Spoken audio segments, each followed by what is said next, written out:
c'est la vie du Tchabadik. Et aujourd'hui, on va parler du loup.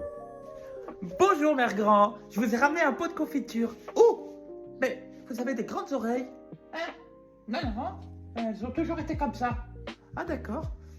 Mais vous avez de grandes griffes. Oui, je vais à la manucure mercredi. Bon, bah, ok, mais vous avez aussi de grandes dents.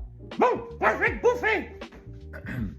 Pendant longtemps, le loup a été considéré comme un prédateur redoutable. Son hurlement inquiétait.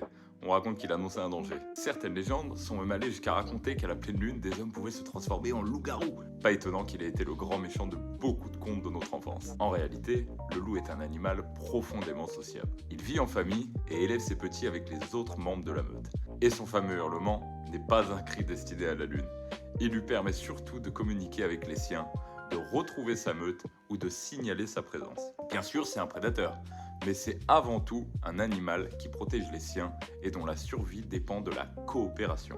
Et pour compléter, en chamanisme, le regard est souvent bien différent. Le loup incarne l'instinct, cette capacité que nous avons à ressentir les choses avant même que notre mental ne trouve une explication.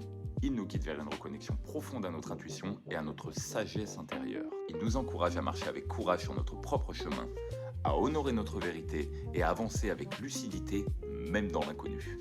Il nous enseigne l'équilibre subtil entre indépendance et appartenance, en nous rappelant que l'on peut être pleinement soi tout en trouvant sa place au sein d'un groupe. Il enseigne également à discerner les bonnes alliances, à reconnaître sa meute et à s'en éloigner lorsque cela est nécessaire.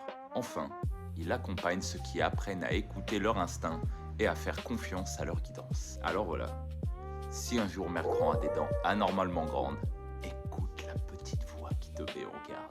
Dis-moi quel animal tu aimerais découvrir dans une prochaine Minute Chabadik. Gros bisous!